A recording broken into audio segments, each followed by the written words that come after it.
persons appearing on the program and do not necessarily reflect the views and opinions of CIUT FM.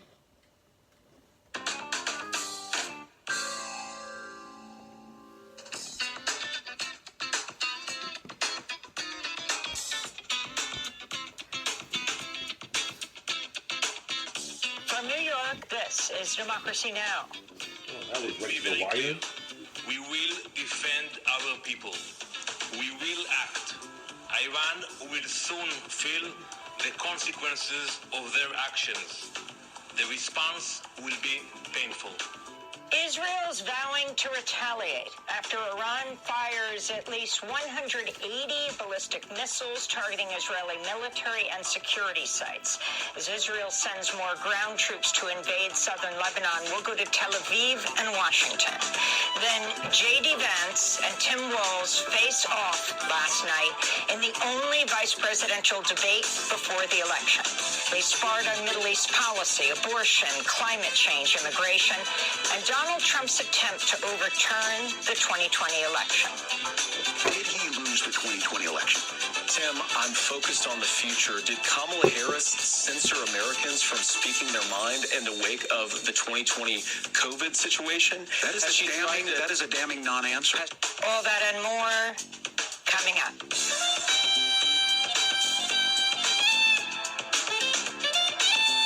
Welcome to Democracy Now!, democracynow.org, the War and Peace Report. I'm Amy Goodman. Israeli Prime Minister Benjamin Netanyahu has vowed to retaliate after Iran fired at least 180 ballistic missiles at Israel in response to repeated Israeli attacks on Lebanon and the assassination of several Hezbollah leaders, including Hassan Nasrallah. Video posted online shows some of the missiles striking at or near the Nevatim air base, which houses Israel's U.S.-made F-35 fighter jets. Israel says the only death from the attacks was a Palestinian man who was killed by falling debris in the occupied West Bank in Jericho. At the White House, President Biden responded by saying the United States will help Israel, quote, exact severe consequences, unquote. On Tuesday, a Pentagon spokesperson said U.S. forces had aided Israel in thwarting Iran's attack. During the attack, the U.S. military coordinated closely with the Israeli Defense Forces to help defend Israel. U.S. Navy destroyers deployed to the Middle East region supported the defense of Israel by firing approximately a dozen interceptors against the incoming Iranian missiles. In Tel Aviv, Israeli police said at least 7 people died in a shooting and stabbing attack on Tuesday. Israeli authorities claim the attack was carried out by 2 people from the occupied West Bank. One was shot dead, the other seriously wounded. In Lebanon, Hezbollah says its fighters have repelled incursions by Israeli forces attempting to invade southern Lebanon. Israeli media reports at least 2 Israeli soldiers were killed, 18 others wounded near the Lebanese border town of Odessa. Meanwhile, Israel's military ordered more residents of Beirut's southern suburbs to evacuate their homes. The UN says more than 1 million people across Lebanon have been uprooted by Israel's assault. In the Gaza Strip, Palestinian health officials say Israeli attacks have killed more than 79 Palestinians, wounding 82 others over the past 24 hours. In one strike, Israeli fighter jets bombed a school-turned-shelter in Gaza City's Tufah neighborhood, killing at least 13 people, including children. Israeli forces also bombed the Al-Amal orphanage west of Gaza City, killing 6 Palestinians and wounding many others. Here in New York, vice presidential nominees Tim Walz and J.D. Vance faced off in their first and only debate ahead of November's election. The two clashed when Walz questioned Vance about Trump's claims that the 2020 election was stolen. Still saying he didn't lose the election. I would just ask that. Did he lose the 2020 election? Tim, I'm focused on the future. Did Kamala Harris censor Americans from speaking their mind in the wake of the 2020 COVID situation? That is a damning non-answer. Senator Vance took aim at Democratic presidential candidate Kamala Harris's record on border security, while Walz condemned Donald Trump over abortion rights. Their sparring over abortion came as a new law took effect in Louisiana that reclassifies the abortion medications mifepristone and misoprostol, listing them as controlled dangerous substances. The first of its kind law in the country makes it a crime punishable by up to 5 years in prison to possess the medications without a prescription. In Ukraine, authorities have declared a day of mourning in the southern city of Kherson, where a Russian attack on a market killed 6 people and wounded more than 10 others. Elsewhere, at least 1 person was killed and 32 injured when Russia bombed residential buildings and infrastructure in the southern Zaporizhia region. In eastern Ukraine, Russian forces have taken control of the city of Vuhledar, along with 2 more frontline villages. Meanwhile, Ukraine's top prosecutor says he's investigating the murder of 16 Ukrainian prisoners of war, alleging they were summarily executed after they were surrendered to Russian forces on the Eastern Front. In Brussels, Belgium, the former Dutch Prime Minister Mark Rutte was sworn in as Secretary General of NATO Tuesday. In his inaugural speech, he pledged to shore up Western support of Ukraine and warned China over its growing ties with Russia. Through its support for Russia's military industry, China has become a decisive enabler of Russia's war in Ukraine. China cannot continue to fuel the largest conflict in Europe since the Second World War without this impacting its interests and reputation. The White House has approved an additional $567 million in U.S. military aid to Taiwan, the largest such aid package ever. Its approval came as Chinese authorities led celebrations marking the 75th anniversary of the founding of the People's Republic of China. Chinese leader Xi Jinping spoke from Beijing. Taiwan is a sacred territory of China, and the people on both sides of the Taiwan Strait are connected by blood, which is thicker than water. President Xi warned against separatist activities, as he put it, in Taiwan, and said its reunification with China is inevitable. Claudia Sheinbaum was sworn in as Mexico's first female president Tuesday, pledging her 6-year term will be a time for transformation. Sheinbaum has vowed to strengthen women's rights in Mexico, which is one of the highest rates of femicide, to expand access to public health care and education and other social reforms that have been bolstered by the ruling Morena Party. Sheinbaum received the baton of power from indigenous and Afro-Mexican women who joined her on stage as she addressed thousands of supporters gathered in Mexico City's Zocalo Square. I am certain that power is honesty and humility, that our thinking is Mexican humanism, that our nation and people are great, and I am certain we are the only option that represents well-being and progress with justice. Here in the United States, the death toll from Hurricane Helene has surpassed 166 people across 6 states, with hundreds still missing, more than 5 days after the storm triggered devastating floods and landslides. Massive power outages continue to impact over 1.3 million customers. In eastern Tennessee, at least 6 plastic factory workers are missing and presumed dead after floodwaters swelled around their workplace, trapping the group of predominantly Latinx workers who for hours clung to the back of a semi-truck before they were swept away by the deluge. Some family members report the employer, Impact Plastics, told the workers not to evacuate and threatened to fire anyone who left ahead of the storm. This is Robert Jarvis, one of the survivors. What would you say to the company? Why'd you make us work that day? Why? We shouldn't have worked. We shouldn't have been there. None of us should have been there. And that's what I should have said to them. Hurricane Helene has become the second deadliest hurricane after Katrina. The state of Texas has put another prisoner to death. On Tuesday, 61-year-old Garcia Glenn White was strapped to a gurney in the state penitentiary in Huntsville and injected with a single lethal dose of the drug pentobarbital. It was the 6th execution carried out in the United States in the last 11 days. An investigation by the U.S. Department of Justice has found violence and sexual assault are rife in prisons across Georgia, constituting cruel and unusual punishment for the state's estimated 50,000 incarcerated people.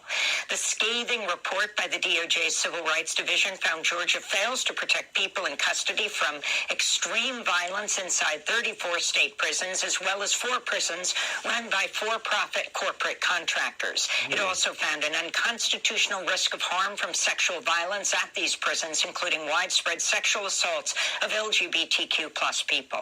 Assistant Attorney General Kristen Clark leads the Justice Department Civil Rights Division. In America, time in prison should not be a sentence to death, torture, or rape. We can't turn a blind eye to the wretched conditions and wanton violence unfolding in these institutions. The people incarcerated in these jails and prisons are our neighbors, siblings, children, parents, family members, and friends. And the Justice Department has announced a federal investigation in the 1921 Tulsa Race Massacre after Oklahoma Supreme Court in June dismissed a lawsuit brought by 2 elderly survivors. No one's ever been charged over the murders of an estimated 300 black people who were killed when a white mob burned down what was known as Black Wall Street, the thriving African-American neighborhood of Greenwood. The Justice Department will probe the killings under the Emmett Till Unsolved Civil Rights Crime Act, which gives the federal government the power to reopen civil rights-related cold cases. And those are some of the headlines. This is Democracy Now!, democracynow.org, the War and Peace Report. I'm Amy Goodman. Israel has announced it's sending more troops into southern Lebanon as the Middle East moves closer to a full-scale regional war.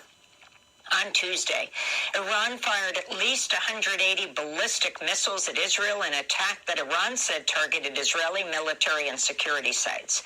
Video online shows some of the missiles striking at or near the Nevatim Air Base, which houses Israel's U.S.-made F-35 fighter jets. Israel's vowing to retaliate. Israel says the only death from the attacks was a Palestinian man who was killed by falling debris in the occupied West Bank in Jericho. President Biden responded to the Iran attack by saying the United States will help Israel, quote, exact severe consequences, unquote. On Tuesday, the United States aided Israel in intercepting many of the Iranian missiles. Iran's attack came in response to Israel's escalating attacks on Lebanon and Israel's assassination of Hezbollah leader Hassan Nasrallah on Friday. There have been a number of other developments in the region. In southern Lebanon, Hezbollah fighters are claiming they attacked Israeli troops near the town of Odessa. 2 Israeli soldiers were killed, 18 others wounded. Earlier today, Hezbollah denounced Israel for bombing the offices of Al-Sirat, a television network based outside of Beirut. In Gaza, Al Jazeera reports Israeli forces have killed at least 79 Palestinians over the past day alone. In Tel Aviv, Israeli police said 7 people died in a shooting and stabbing attack on Tuesday. Police said the attack was carried out by 2 men from the occupied West Bank. One was shot dead, the other seriously wounded. And at the United Nations here in New York, UN Secretary General Antonio Guterres issued a terse statement saying, quote, I condemn the broadening of the Middle East conflict with escalation after escalation. This must stop. We absolutely need a ceasefire, he said. Earlier today, Israeli Foreign Minister Israel Katz announced he's banning the UN Secretary General from entering Israel, saying he's, quote, persona non grata due to his unwillingness to condemn Iran, unquote. We're joined now by 2 guests. Akbar Shahid Ahmed is the senior diplomatic correspondent for HuffPost. He's based in Washington, D.C. And in Tel Aviv, we're joined by the Israeli political analyst Ori Goldberg, who's written extensively on Iran and Israel. His recent piece for New Lines magazine is titled Why Israelis Do and Don't Want War with Hezbollah. Ori, let's begin with you in Tel Aviv. Can you talk about what yesterday was like in Tel Aviv with the 180 missiles, what happened to them, how many you understand were intercepted, and then what Israel is promising to do next?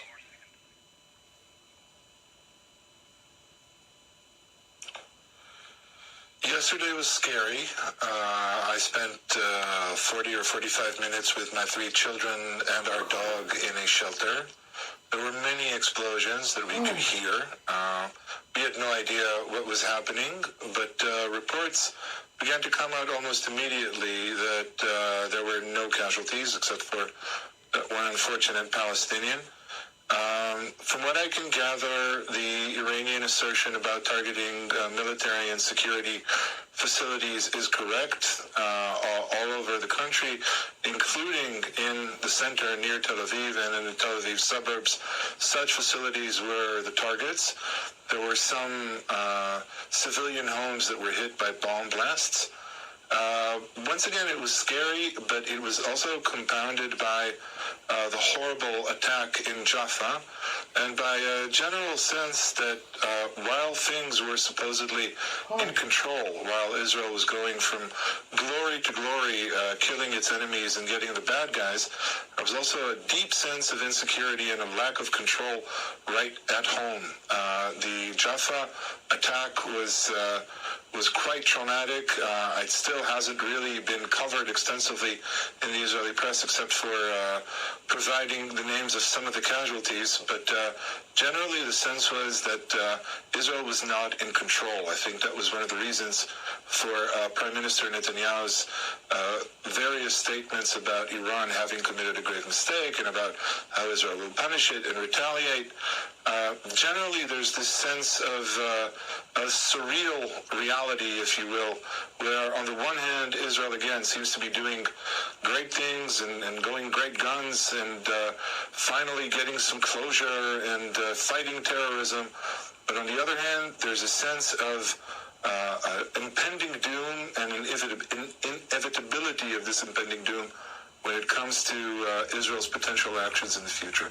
An AJ Plus, Al Jazeera Plus reporter, Mohammed Al-Safan, wrote in social media, quote, Israeli journalists and most Western journalists in Israel are abiding by the Israeli military censor, so this is a very useful thread. It seems like Nevatim got hit very hard. It's the base where U.S. munitions are sent. Ori Goldberg, your response.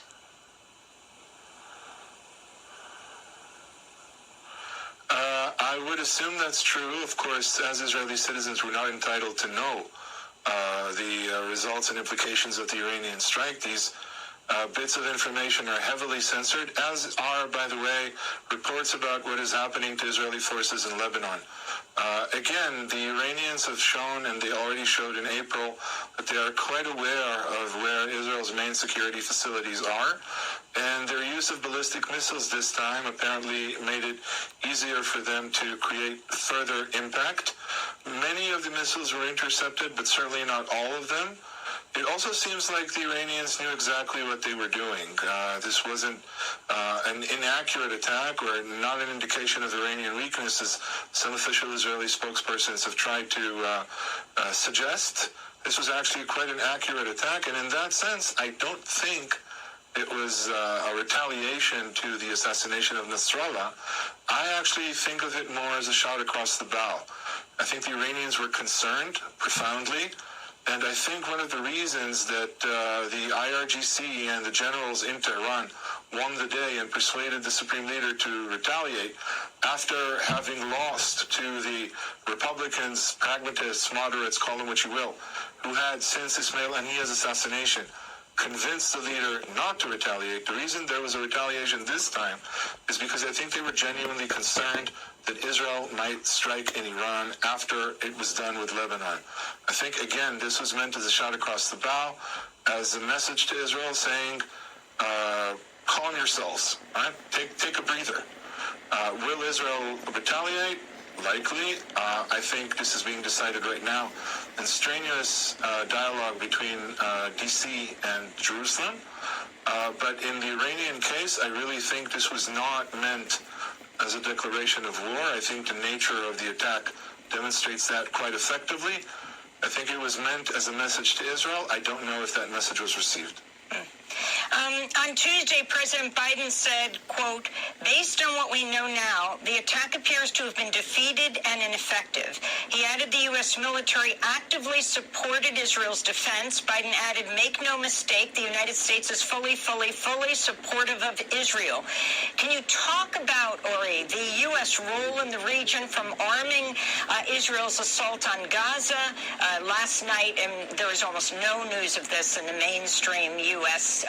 Corporate media, 79 people killed in the last, 24 hours in Gaza. So that assault continues. From what's going on in Gaza to calling Israel's assassination of the Hezbollah leader Hassan Nasrallah a measure of justice, if you could comment.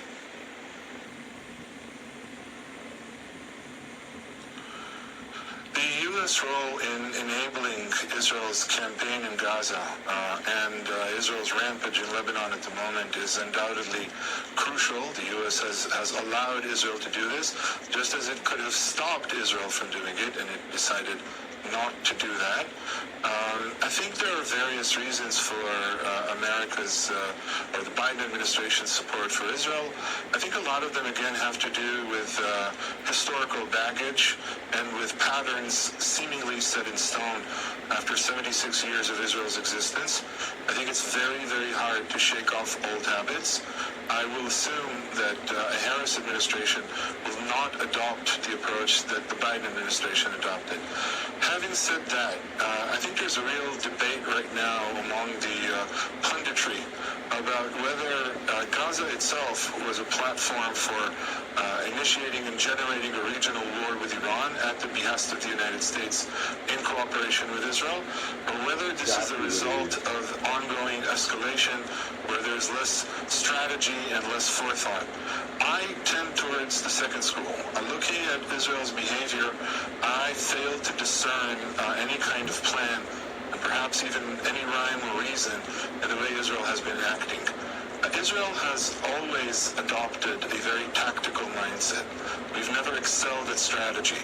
This time around, it seems like Israel approached what was happening in Lebanon as an attempt at redemption. That's certainly true for the IDF after the year of spectacular failures in Gaza. But also, I think Israel found itself in tactical heaven. Having managed to assassinate Nasrallah, suddenly a lot of other targets were surfacing. And it's very important to understand that this is the way Israel approaches developing situations on the ground in the Middle East. Israel looks for targets. If these people surface, Israel hits them. Consequences, implications, midterm, definitely long-term considerations, these are usually almost completely irrelevant. Israel focuses on closure. I know that's a little hard to accept one thinks of Israel as a strategic powerhouse, but it really isn't. And precedent, again, on the ground seems to suggest that that is true. As for the United States, I think the United States has a very bad history with Hezbollah specifically, and the United States has a long memory that goes back to the embassy suicide bombing attack in 1983, and that I think explains why the Biden administration spoke of Nasrallah's assassination as a measure of justice. However, this strategy or this reasoning seems to be imploding because for the first time, Lebanon finds itself without a militia powerful enough to hold the country together. I think neither the United States nor Israel consider the implications of Israel's rampage. I think they're standing before a situation that could very rapidly devolve into war. However, one last point, this war will likely not be a ground war. It won't be that sort of offensive. It will be a projectile war based on missiles for some time yet. I don't think the U.S. is. I don't think the U.S. desires that kind of war. I think that's true for both the Harris administration and Trump administration. And again, I expect that in the conversations being held right now between Washington and Jerusalem, there is an attempt to find some sort of a retaliatory measure for Israel that will not escalate this further. During last night's CBS News vice presidential debate here in New York, Republican Senator J.D. Vance, Minnesota's Democratic Governor Tim Walz, both voiced support for Israel, but Walz criticized Donald Trump for pulling out of the Iran nuclear deal. This is what he said. When Donald Trump was in office, it was Donald Trump who we had a coalition of nations that had boxed Iran's nuclear program in, the inability to advance it. Donald Trump pulled that program and put nothing else in its place. So Iran is closer to a nuclear weapon than they were before because of Donald Trump's fickle leadership. And when Iran shot down an American aircraft in international airspace, Donald Trump tweeted, because that's the standard diplomacy of Donald Trump. And when Iranian missiles did fall near U.S. troops and they received traumatic brain injuries, Donald Trump wrote it off as headaches. Senator Vance, the U.S. did have a diplomatic deal with Iran to temporarily pause parts of its nuclear program, and President Trump did exit that deal. He recently said, just 5 days ago, the U.S. must now make a diplomatic deal with Iran because the consequences are impossible. Did he make a mistake? You have 1 minute. Well, first of all, Margaret, diplomacy is not a dirty word, but I think that's something that Governor Walz just said is quite extraordinary. You yourself just said Iran is as close to a nuclear weapon today as they have ever been. And Governor Walz, you blame Donald Trump, who has been the vice president for the last 3.5 years, and the answer is your running mate, not mine. Donald Trump consistently made the world more secure. That's Senator Vance, and before him, Tim Walz. Akbar Shahid Ahmed also joins us, senior diplomatic correspondent for HuffPost. He's in Washington, D.C. His recent piece headlined, Israel's preparing a risky incursion into Lebanon as Biden stands by. And he's working on a book on the Biden administration's Gaza policy called Crossing the Red Line. Akbar, if you can respond to the U.S. President Biden, the Biden-Harris administration's response to what's happening in Israel, Gaza, Lebanon, and with Iran right now. Thanks, Amy.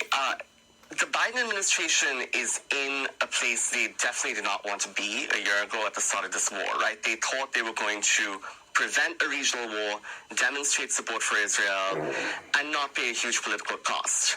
On all those fronts, they've largely failed, other than arguably to demonstrate support for Israel. Where they are now is they feel, look, we are 5 weeks from a presidential election. We don't want to be seen as abandoning a U.S. partner. So they're really emphasizing this sense of we're defending Israel. But I think it gets to something Ori was talking about, which is there a strategy here or is this just tactics? Right? The administration can say, look, we've stopped Israelis from being killed. We've sent Israel defensive and huge offensive equipment. But where are they actually going and how are they de-escalating tensions? That was something we didn't see from Governor Walz. It's not something we've heard from the Biden administration as Israel has begun its ground invasion of Lebanon. And I think when we're at a point where there's 40,000 and a growing number of U.S. troops in the region, and there is a sense that Israel's actions are inextricably linked to a green light from the U.S., there's a real responsibility for Washington here. From their point of view, for Biden administration officials, there is an internal debate. Many are extremely cautious and are saying, look, this is the moment to try to use our leverage over Israel, which is overwhelming and unique, to rein them in.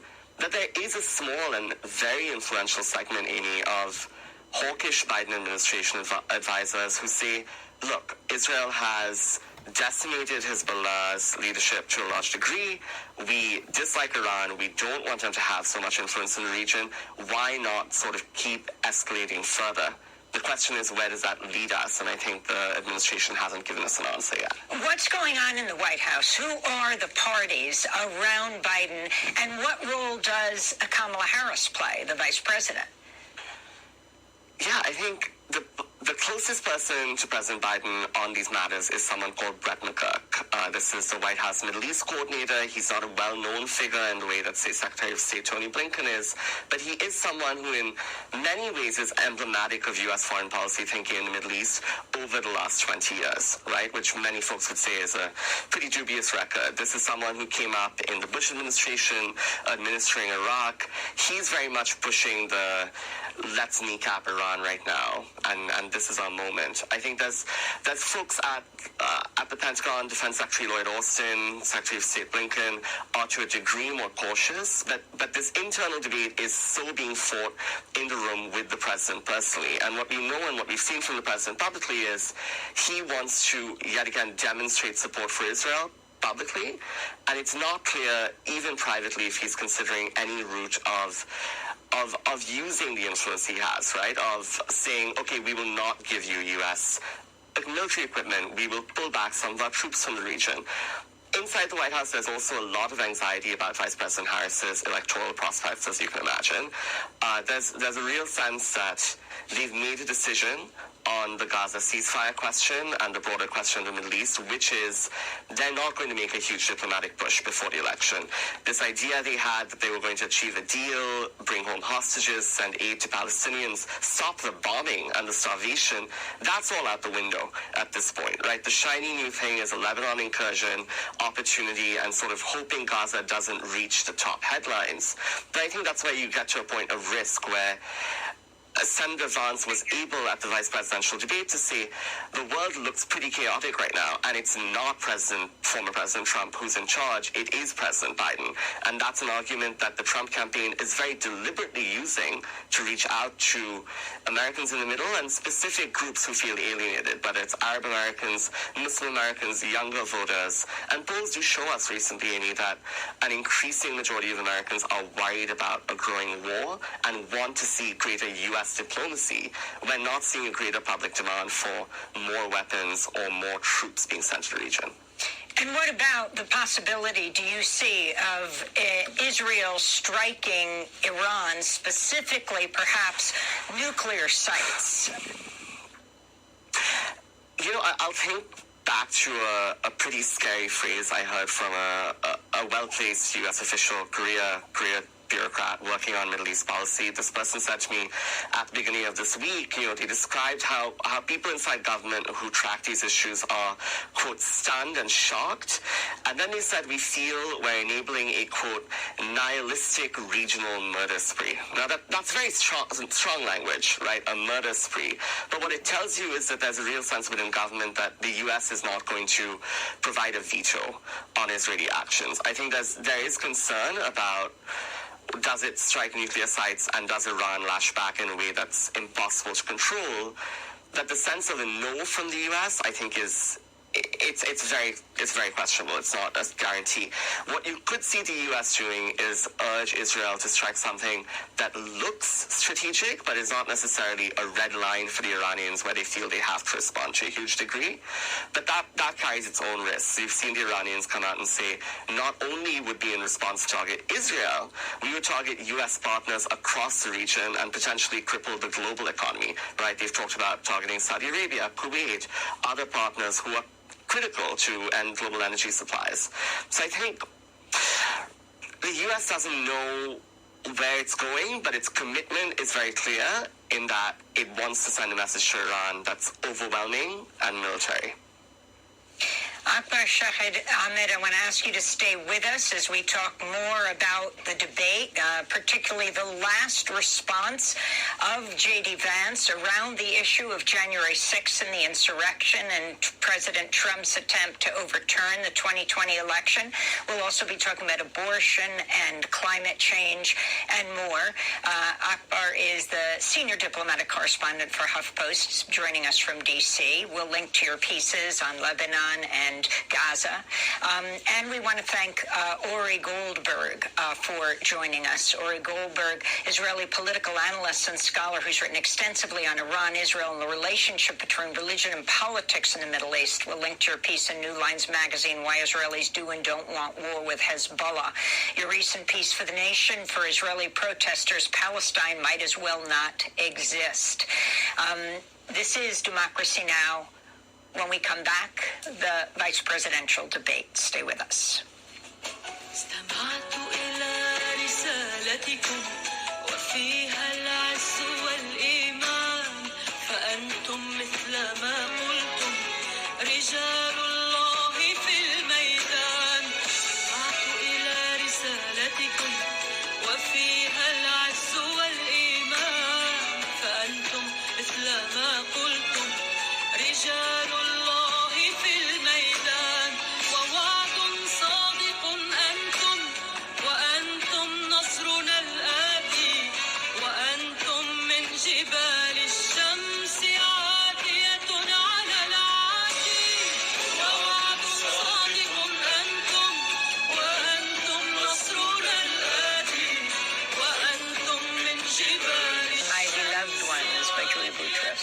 is Democracy Now!, democracynow.org. War, Peace, and the Presidency. I'm Amy Goodman. We continue our look at last night's vice presidential debate between Minnesota Democratic Governor Tim Walz and Ohio Republican Senator J.D. Vance, facing off in New York in their first and only debate ahead of the election. We'll be spending the rest of the hour airing excerpts and getting analysis. Near the end of the debate, the discussion turned to the January 6th insurrection and Donald Trump's attempts to overturn the 2020 election. J.D. Vance was asked if he would challenge this year's election results, even if every governor certifies the results. Look, what President Trump has said is that there were problems in 2020, and my own belief is that we should fight about those issues, debate those issues peacefully in the public square, and that's all I've said, and that's all that Donald Trump has said. Remember, he said that on January the 6th, the protesters ought to protest peacefully. And on January the 20th, what happened? Joe Biden became the president, Donald Trump left the White House, and now, of course, unfortunately, we have all of the negative policies that have come from the Harris-Biden administration. I believe that we actually do have a threat to democracy in this country, but unfortunately, it's not the threat to democracy that Kamala Harris and Tim Walz want to talk about. It is the threat of censorship. This one is troubling to me, and I say that because I think we need to tell the story. Donald Trump refused to acknowledge this, and the fact is that I don't think we can be the frog in the pot and let the boiling water go up. He was very clear. I mean, he lost this election, and he said he did. 140 police officers were beaten at the Capitol that day. Some with the American flag, several later died. And it wasn't just in there. In Minnesota, a group gathered on the state capitol grounds in St. Paul and said, we're marching to the governor's residence and there may be casualties. The only person there was my son and his dog, who was rushed out crying by state police. That issue, and Mike Pence standing there as they were chanting, hang Mike Pence. Mike Pence made the right decision. So, Senator, it was adjudicated over and over and over. This is one that we are miles apart on. This was a threat to our democracy in a way that we had not seen. And it manifested itself because of Donald Trump's inability to say. He is still saying he didn't lose the election. I would just ask that. Did he lose the 2020 election? Tim, I'm focused on the future. Did Kamala Harris censor Americans from speaking their mind in the wake of the 2020 COVID situation? That is a damning non-answer. That was Tim Walz and J.D. Vance, an excerpt of the CBS vice presidential debate moderated by Nora O'Donnell and Margaret Brennan. Still with us, Akbar Shahid Ahmed, senior diplomatic correspondent for HuffPost based in Washington, D.C. Maybe the most dramatic moment of this debate coming right at the end there. Your response, Akbar?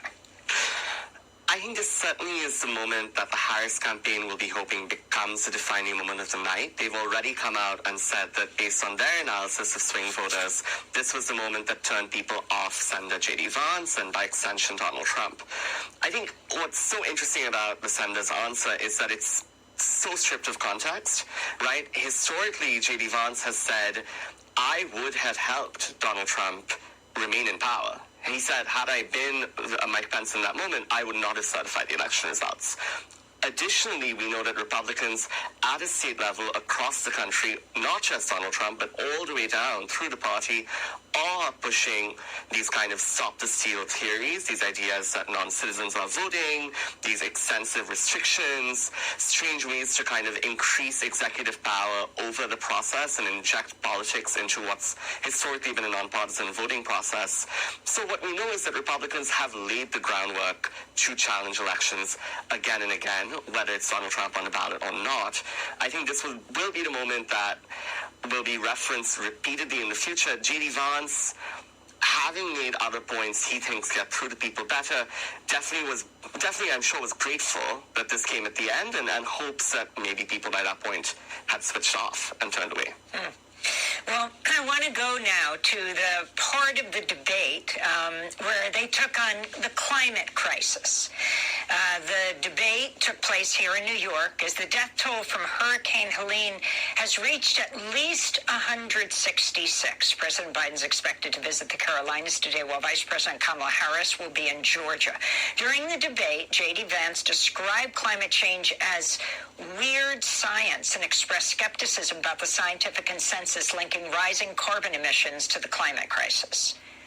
I think it's important for us, first of all, to say Donald Trump and I support clean air, clean water. We want the environment to be cleaner and safer. But one of the things that I've noticed some of our Democratic friends talking a lot about is a concern about carbon emissions, this idea that carbon emissions drives all of the climate change.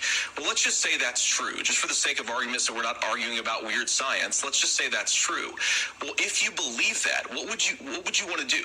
The answer is that you'd want to reshore as much American manufacturing as possible, and you'd want to produce as much energy as possible in the United States of America because we're the cleanest economy in the entire world. Now, look, coming back to the climate change issue, there's no doubt this thing roared onto the scene faster and stronger than anything we've seen. Senator Vance has said that there's a climate problem in the past. Donald Trump called it a hoax and then joked that these things would make more beachfront property to be able to invest in. What we've seen out of the Harris administration now, the Biden-Harris administration, is we've seen this investment.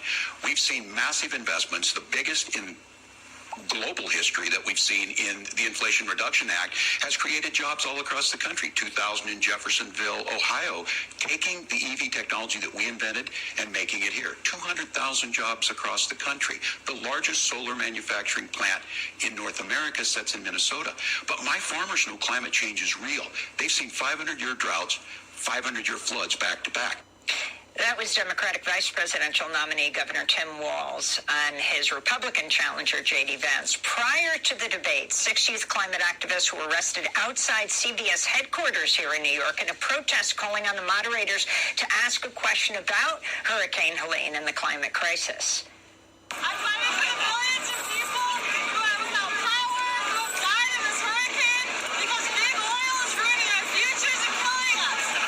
We're joined now by Shiva Rajbandari, a student climate justice organizer at UNC Chapel Hill. That's the University of North Carolina, Chapel Hill, spokesperson for the Sunrise Movement, which had also urged CBS to include a question about Hurricane Helene and climate change. Shiva, thanks so much for joining us. You're in heavily hit state by Hurricane Helene. This is the deadliest hurricane in something like 20 years next to Katrina. Talk about the protest and how you feel the two vice presidential candidates responded. Yeah, thanks for having me on, Amy. And that's right. Hurricane Helene is one of the worst climate disasters we've seen in years, certainly this year. Over 160 American lives have been lost, and hundreds, like you said earlier in the show, remain missing right here in North Carolina. And so it is truly a climate disaster caused by big oil. And I think, it gives me a lot of fear for what's to come. First of all, I think the fact that this question was asked, especially in the way that it was asked, it was a major win for our movement. We called on Norah O'Donnell and CBS to prioritize climate. We said, hey, millions of young people across the country care about climate change. It's a voting issue for many, many people.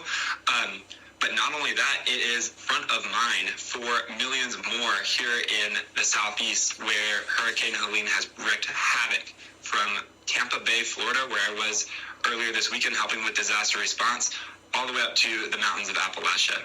And I think the response that the candidates gave was telling. First of all, we saw that J.D. Vance was unable to stand up to Donald Trump's words, just like he was throughout the debate. He refused to say whether he thought climate change was a hoax, and he wouldn't talk about climate disasters like the major threat to American lives like he would just a few years ago.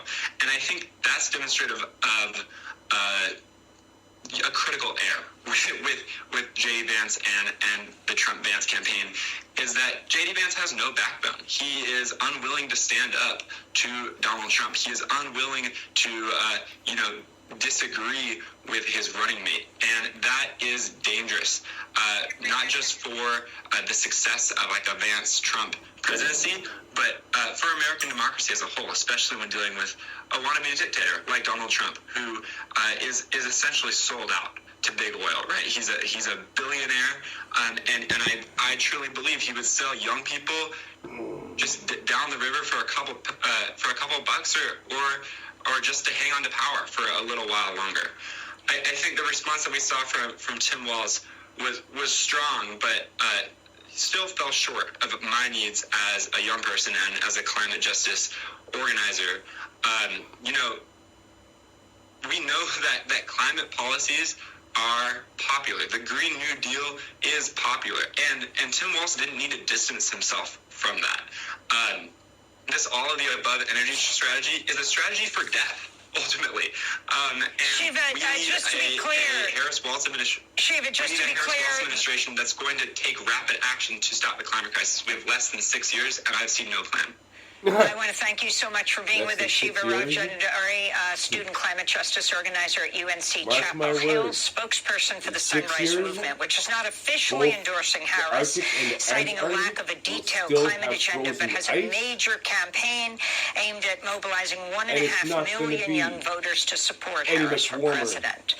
Coming up, we look at the vice presidential debate issues of immigration and abortion. Back in 20 seconds. Even in 50 years, both Antarctic and Arctic will still have ice. Mark my words. They know what they do not know what they talk about when they talk about climate change. Mark my words on that. Only God knows what it means. The Sahara Desert doesn't get climate change. It doesn't get summer, winter, fall. It has one season. Dry. All year round. This is Democracy Now!, democracynow.org, War, Peace, and Presidency. I'm Amy Goodman. During Tuesday's vice presidential debate, Governor Tim Walz criticized Senator J.D. Vance and Donald Trump for demonizing Haitians living in the city of Springfield, Ohio. The city's been in the national spotlight since Donald Trump made these remarks in his debate with Kamala Harris. They go through summer, winter, fall. Springfield, they're eating the dogs, the people that came in. They're eating the cats. They're eating from over 50 years ago. Eating the pets of the people that live there. The weather and environment J.D. Vance has made similar claims despite protests by local Republican officials who say the stories are not true. On Tuesday night, Governor Walz criticized Trump and Vance's comments while answering questions from debate moderator Margaret Brennan of CBS. Governor, what about our CBS News polling, which does show that a majority of Americans, more than 50%, support mass deportations?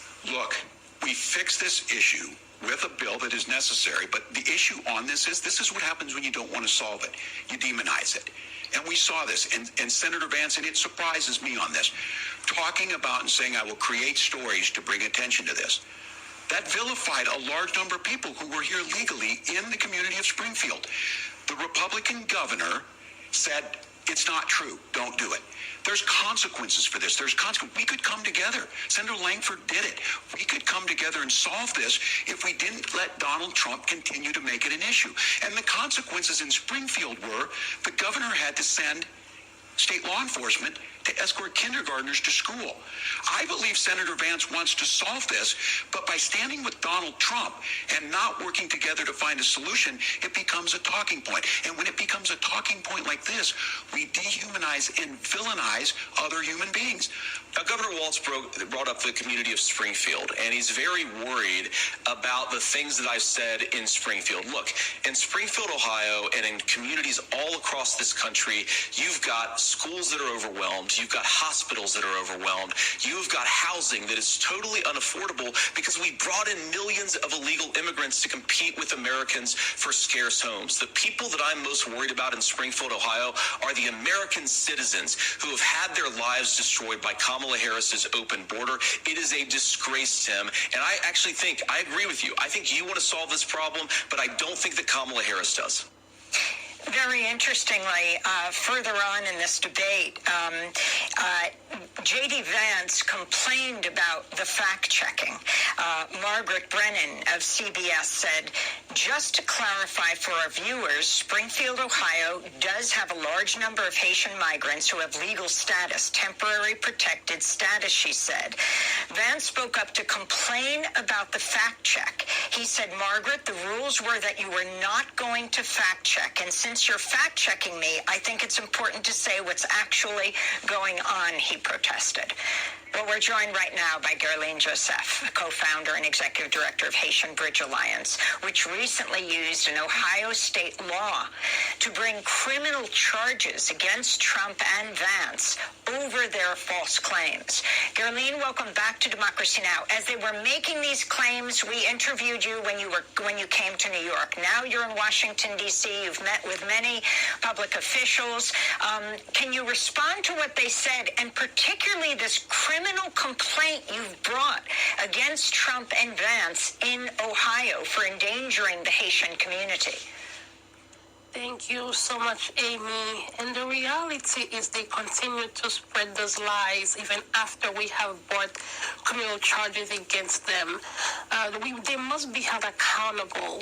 What they are doing, as we have seen over the past few weeks, is creating chaos, creating division, and really making an environment of fear, not only in Springfield, Ohio, in Charlotte, Pennsylvania, in Long Island, New York, in places in California.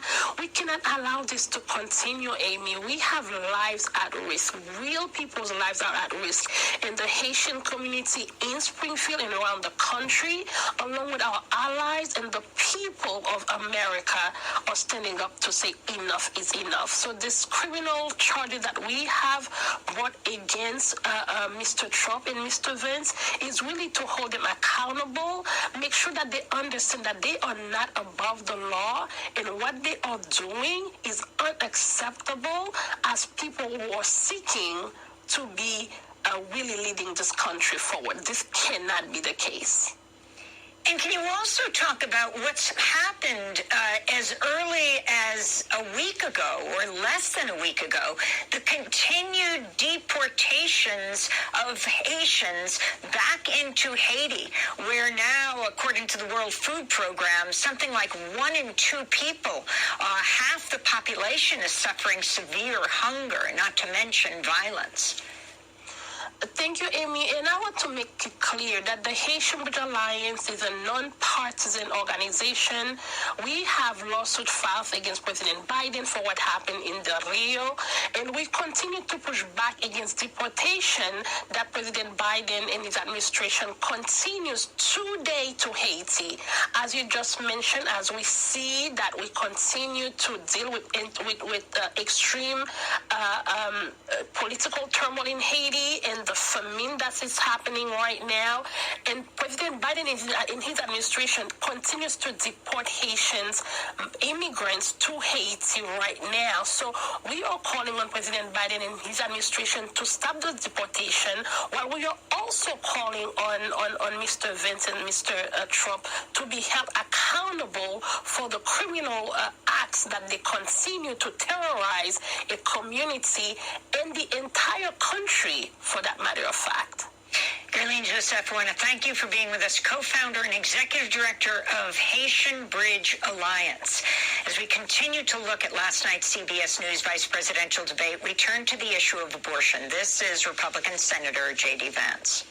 Now, of course, Donald Trump has been very clear that on the abortion policy specifically, that we have a big country and it's diverse. And California has a different viewpoint on this than Georgia. Georgia has a different viewpoint from Arizona. And the proper way to handle this, as messy as democracy sometimes is to let voters make these decisions, let the individual states make their abortion policy. And I think that's what makes the most sense in a very big, a very diverse, and let's be honest, sometimes a very, very messy and divided country. Governor, would you like to respond and also answer the question about restrictions? Yeah, well, the question got asked, and Donald Trump made the accusation that wasn't true about Minnesota. Well, let me tell you about this idea that there's diverse states. There's a young woman named Amber Thurman. She happened to be in Georgia, a restrictive state. Because of that, she had to travel a long distance to North Carolina to try and get her care. Amber Thurman died in that journey back and forth. The fact of the matter is, how can we as a nation say that your life and your rights, as basic as the right to control your own body, is determined on geography? There's a very real chance, had Amber Thurman lived in Minnesota, she would be alive today. So that's Walls. Before that, J.D. Vance. Amy Littlefield is abortion access correspondent at The Nation, independent journalist who covers reproductive health. Joining us from Boston, your response to this discussion and the stance of these candidates. I thought it was so powerful, Amy, to hear Amber Thurman's name from the debate stage, right? 2 weeks after ProPublica published the report that this young mother had to travel to North Carolina for an abortion. She'd suffered a complication that's rare when she was back home in Georgia. And because the state of Georgia had made the simple procedure that would have saved her life a felony, she died and left behind a 6-year-old child. Walls also could have mentioned Candy Miller, who ProPublica reported, who had died with her 3-year-old daughter by her side after suffering the same rare complication in a state that banned abortion at 6 weeks. Worth noting, Amy, by the way, that a judge in Georgia just this week struck down the state's 6-week abortion ban as unconstitutional, the law that killed Amber Thurman. I have to say, Amy, watching this debate, I felt like I was in a nightmare version of my high school sex ed class, watching, Coach Tim Walls chastise the smug kid in the back of the room who had gotten caught copying off of his classmate's paper, because what J.D. Vance seemed to be doing in this debate, and frankly he was very good at it, is trying to co-opt the Democratic talking points that sometimes on abortion and trying to make his stance look moderate, because quite frankly his own hardline position on abortion has flunked with the American people. He got everyone from Taylor Swift and beyond mad at him, and cats and women, we don't forget, Amy. We know where J.D. Vance stands on abortion. We know that he spent his Saturday hanging out with leaders of the New Apostolic Reformation, a far-right strain of Christianity that believes that people like you and I who espouse anything that looks left-leaning are literally infested with demons that need to be vanquished through spiritual warfare. This is the kind of company that J.D. Vance keeps. But I'm going to say probably the most terrifying words I've ever said on this program before, Amy, which is J.D. Vance sounded good at trying to convince us that he was more moderate than he actually is on the issue of abortion.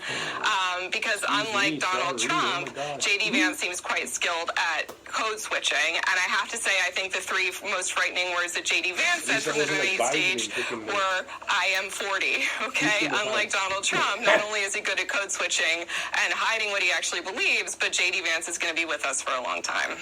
I wanted to go to something that was on Vance's website. In July, Jennifer Bendery, the senior politics reporter for HuffPo, tweeted a screenshot from Vance's Senate campaign website before it was wiped that described his views on abortion under the all-caps title, End Abortion. That was on his website. It read in part, eliminating abortion is first and foremost about protecting the unborn, but it's also about making our society more pro-child, more pro-family. The historic Dobbs decision puts this new era of society into motion, one that prioritizes family and the sanctity of life. And then last night, Trump tweeted during and after the debate, and it seems like it's the first time he said this, I would not support a federal abortion ban under any circumstances, would in fact veto it because he wants the states to decide. Your response? Right. I mean, we know that Vance has said he's sympathetic to the idea that a national abortion ban would be needed to prevent women from traveling out of state in order to seek an abortion, right? We know that Vance has said of rape and incest exceptions that 2 wrongs don't make a right. We know, that he is hardline when it comes to being anti-abortion. We know the strategy here because they wrote it down. It's in a more than 900-page document called Project 2025 that talks about the need to ban abortion nationwide, not using an act of Congress or the people, but using the 1873 Comstock Act and reviving that as a de facto ban on mailing abortion pills. So, we have to look at the strategy here and not get distracted by the slick talking points. And finally, this all happened yesterday. Well, Louisiana instituted the first in the nation law that bans abortion medications, calling them dangerous, and they are used for a number of different issues. The significance of this in 15 seconds. I mean, we have to look at the recent report from Pregnancy Justice that found that there was a record high number of instances of pregnancy-related prosecutions over the year after the Dobbs decision, at least 210. So this is a collision of the war on drugs with anti-abortion policies that always affects low-income people and the most marginal people first. Amy Littlefield, abortion access correspondent at The Nation, an independent journalist who covers reproductive health. That does it for our show. Democracy Now! Will be doing a 4-hour election night special on November 5th, followed by a 2-hour morning show the next day. Democracy Now! Produced with Mike Burke, Renee Feltz, Dina Guzder, Messiah Rhodes, Nermeen Sheikh, Tammy Warrenoff. I'm Amy Goodman. Thanks for joining us. From the roots up, CIUT 89.5 FM, Toronto.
I wonder.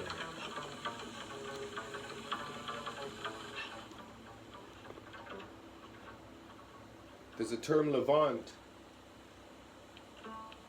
mean to rise out of the water? And are the IDF murdering Semites that aren't circumcised or that aren't Israelite or Christian or Muslim? There are Shemites that are not Israelite. See, Shem, the first Shemite, was a few generations before Abraham, the father of Isaac, who became Israel, the first Israelite, who the covenant of the circumcision was with. Our family was forced circumcised. I don't know if it started in the residential school era. I don't know if time is being accelerated, and it all started within my lifetime. That is water.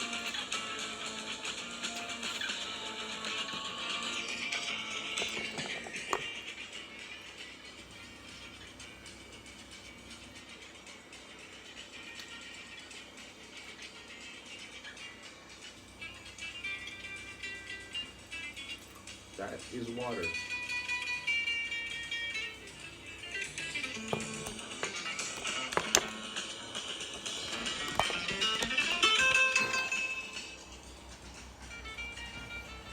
That right there is water.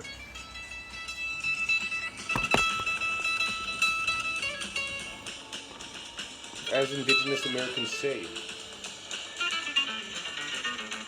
water is life. And I'm going to try to whistle again.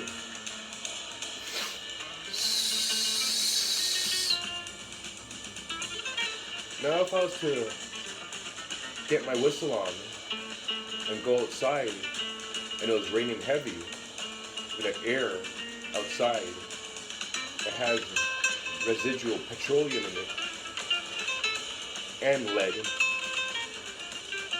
because aircraft fuel still has lead in it, as far as I know. P40. I go outside and I inhale that air deeply, when it's raining heavy, I lose the strength to whistle. I've done that twice. Once on Instagram here, the post. Last night I took a shower, in the shower for 30 minutes or so, inhaling the water deeply through my nose and my mouth. I was still able to whistle at the end of the shower. That shower is filtered water. Might have a bit of methane in it, that's about it. Clean, filtered water. I'm healthy. Been living here over a year, drinking the water when it goes flat. Remember my uncle and the aunts and the scientist people, the 2 generations above us, 1 generation, 2 generations above us, so there's nothing wrong with water that has methane in it. You have to let it go flat. I could smell methane. Not everybody could smell methane. I could see methane with a creamy bone ivory color. And it dissipates in the water. This has been sitting here for days. So it has absolutely no methane in it. But it does have a bundle of peace pipe medication. The peace pipe is not that good.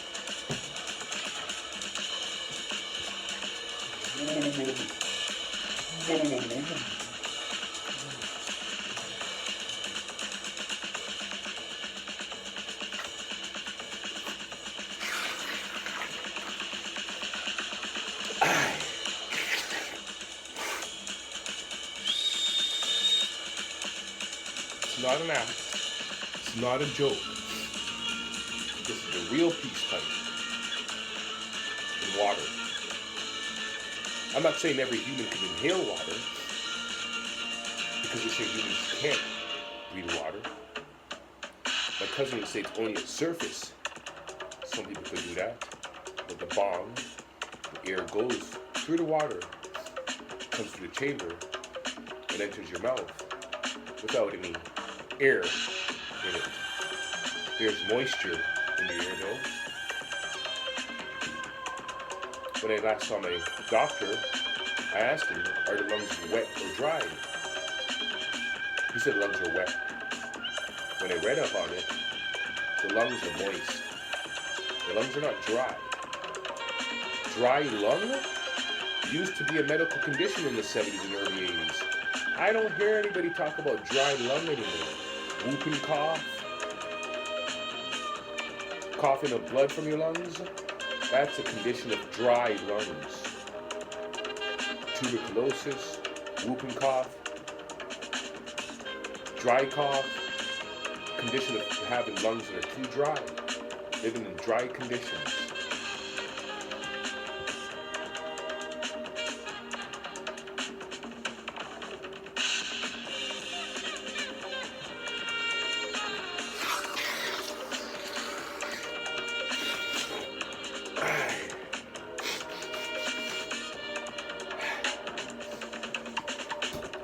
Now we're going to talk about the Haitians. Some people, when they pronounce Haiti, it sounds like Asian. Haitian, Asian, Asian. I'm Haitian, I'm Asian. I'm from Haiti, I'm Asian. A lot of Haitians are mixed American indigenous. What gives the doctrine of discovery agents across the Americas the right to deny people that are in the Americas access to the United States of America? They're a highly likely American indigenous mix. Why is it in the United States and Canada it is easier to get status if you have a male European descendant as opposed to any other mix? One issue about residential schools a lot of people don't realize, in order for you to have went to a residential school, one of your parents had to be European and Christian, which means every single person that went to a residential school is mixed American Indian and something else, not from the Americas. It is what it is. I've seen people talk about they have indigenous status. There's only 1% of American DNA. Where I have at least 20 tribes in my bloodline, and I tested 7% for Micmac alone. And my mom is half Mohawk, half Mayan.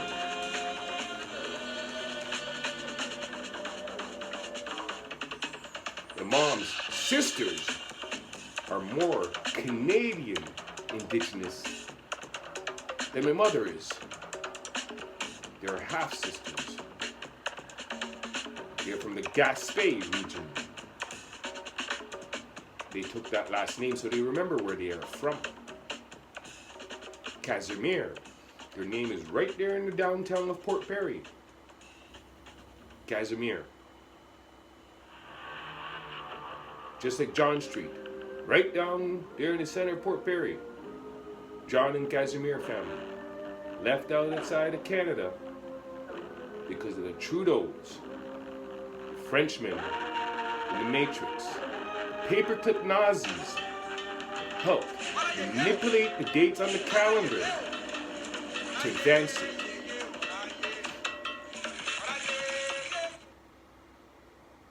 I hear in Eastern Europe, since before 2005, doing my research, Society of Syncretic Science, or something like that, synchronicity, is related to time though.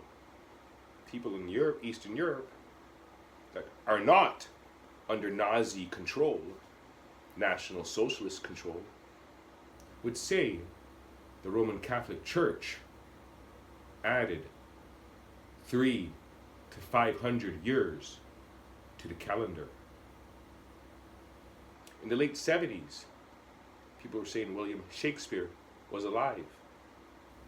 The William Shakespeare that translated the Bible into Old English from Latin and Greek. If that is the case, according to the Mayan factor, that would align all the Mayan dates on the long calendar to have them still correct, because our calendar is cyclical. It's just like a clock, counting to 12 and restarting again. It would have to be year 1768, Common Era. But if William Shakespeare went undercover just before the age 60 and claimed to have died mortis because the language changed from Greek, the Old Church language, to modern English, caused a lot of errors in history. It is possible William Shakespeare, the real William Shakespeare, went undercover in his 50s, in the 1970s Common Era, as part of an investigation into the English language and United States of America, and how they have manipulated history to change the date on the Christian calendar, and are probably now trying to do it to the Byzantine calendar. And that is why the United States wants to take over Iran. If my recollection is correct, I have always recalled it, that the year on the Byzantine calendar matches Roots Canada plus the age of my father and a good friend of mine, which his mother is the same age. 1984, to my recollection, Variety Village in Old York, now called Toronto, May 1984, Common Era, just over 40 years ago, in May 11th and 22nd, there was a conference about science and astronomy The date on our graduation ceremony during that year at one of the conferences was 73 hundreds Byzantine era, epoch. So I questioned one of my good friends, family friends, same tribe mate, Mi'kmaq, which gave me my Alcoholics Anonymous coin, which her mother held for me since the 80s, before 1990, Common Era, mentioned to me in 2020, actually 2019, that Wikipedia has a lot of false information on it. I am hoping I have this screenshot from Wikipedia on one of my hard drives from before 2019 that shows Wikipedia. The calendars then had the Byzantine calendar as in the 7300s, making this year 7386, not 7400s like it now says on Wikipedia. That right there, the extra 100 years, if I am correct, because I have not seen the banner that was up there in 1984. Since 1984, I am going on recollection and remembering that over the years, 73 was an important number. 7,300 years, Byzantine calendar. You know, that's 1,000 years older than the Jews that migrated from Europe to the Levant. See the world is? The calendar, the Byzantine calendar, which doesn't start at the creation of the universe or of the freaking planet, is 1,000 years older than when European Jewry, the European Jews, claim Adam was born or that the universe was created. Now, our calendar here in the Americas, like my grandfather was saying, and I recollected, and I've remade because of the, I guess, the autism or Asperger's syndrome or many generations of math through our family. I recall 75,000 year calendar. 3 times procession. Some don't want to believe that though. But regardless, the calendar is accurate still. NASA considers it accurate. Mayans predicted eclipses well into 1,000 years into the future. No Mayan ever predicted that Earth will be annihilated. So back to this cancel culture operation ongoing by the documented discovery agents of the World Economic Forum that run the United States and are running the world into the ground supporting the Zionists. If you really look at it and watch back history and go through all the information and see at this time the world is moving at the speed of light. Everything live, worldwide. 50 years ago wasn't like that. There was no cameras anywhere. You could hardly find a black and white TV anywhere. So in this modern time, it's possible to find out who the fakers are and the real are.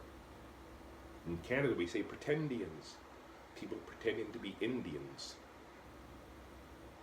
I think they got the same problem in the Levant. They got people pretending to be Jews. I was always heard in English, ish means sort of, kind of like, want to be. Are they Jews? Like, are they actually genetic Israelite descent? Or are they Jewish? They want to be like the Jews. They're claiming to be Jews. They're not really Jews. They're just using their name and dirtying it. Like the United States going around the world calling itself American. When most people in America, United States that they call it, most people that live in the United States, citizens of the United States, have no Amaru blood. How can they be American? That's like me saying I'm Lombardi. I'm Italian. I'm an Italian all of a sudden. I'm gonna go migrate to Italy. I'm gonna live in Italy, and I'm Italian. I'm freaking Italian every day. I'm 100% Italian. Can never happen. I got no Italian in my DNA. I'm American. The United States, the staters, white Yankees, like they told my grandfather, you can't be white Yankee. You can't be Yankee. You're not white. You cannot be Yankee. You are not white. That's what they told my grandfather back then, before I was born. That's why most of us Sioux Indians live in Canada that know who we are, as dark as skin as we are. Like Wu-Tang says, that's the sound of the Woo Sioux, S-I-O-U-X, Indian. Suck, S-U-K, does not mean white. It means pure. Ain't no such thing as an ivory-skinned indigenous American. Especially when recorded history records us in the Americas looking like Ethiopian, swarthy, copper-colored, copper tone. It's why the Washington Redskins logo, designed by a Sioux Indian manager of the Washington Redskins, based on an American Indian chief. Y'all Antifa agents, Black Life WEF agents, y'all Nazis that infiltrated ethnic peoples to twist their histories, rewrite their histories, morph their histories, y'all are about to be caught.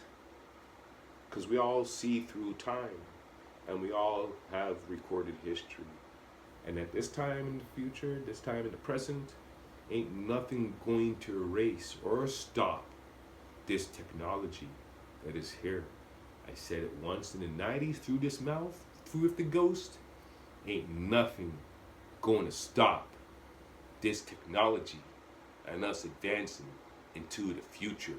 The only AI anybody in the world needs to know is American indigenous history and how United States of America and Nazis are planning to erase humanity's history and replace it with transhumanism and transgenderism. They are about to erase culture, cancel culture, and replace it with a transhuman, transgender agenda. All in an effort to cancel Mayan, Aztec, Olmec, American culture, astronomy, which was taught to the Europeans, stolen, rewritten, regurgitated, and sent back out to the world as information. No other culture in the world can be said to see Venus pass in front of the sun. It is a good thing the Borgia Codex was saved as evidence that the Mayans, which inherited the knowledge from what is called the Olmec, which are not African, which are fully indigenous American, are the greatest astronomers of history on Earth. And it is America first The only way to make America great again is to tell all of American history, starting with Louisa Woman, which it seems her DNA might have been taken to make the Out of Africa theory based on Lucy. Haitians, many of them are American Indian, been denied access to continental America by the paperclip Nazis that now run the United States of America. Kamala Harris, I wouldn't vote for her at all. I'd more likely vote for Trump. Why?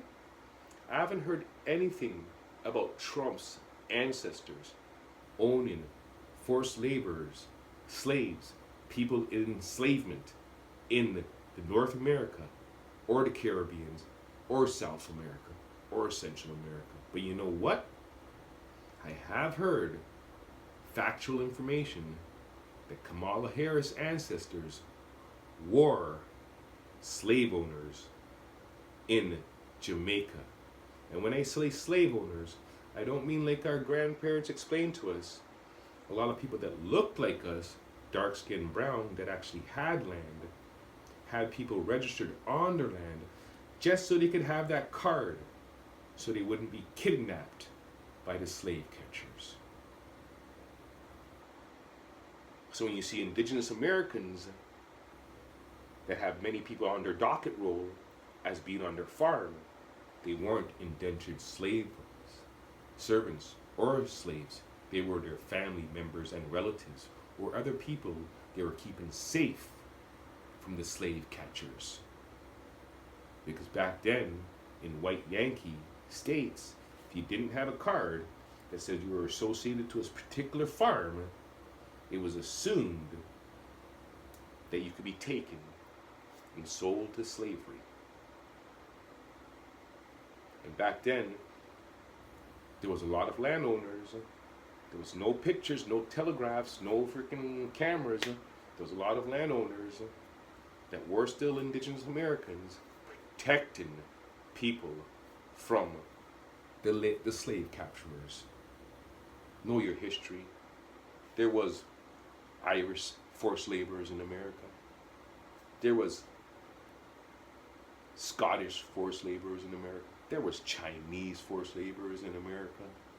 There were American indigenous in forced labor in America. There was East Indians in forced labor in America. And there was Africans in forced labor in America. The United States makes a narrative that all people in forced labor in America were black and African. That is incorrect.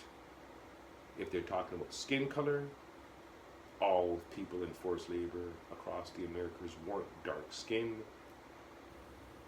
It could be they're meaning bleak. It is bleak to be in forced labor. That is what that sound means originally in the language it came from. Bleak. Copper tone. Brown. Red skin. Never black or white. Those are mental constructs to divide and conquer the world that the Nazis put on the world. The Nazis of this world made white supremacy, which made black supremacy, and they both work well together to destabilize humanity and brainwash people away from their culture. This is Shak Nogi talking after democracy now with my rant.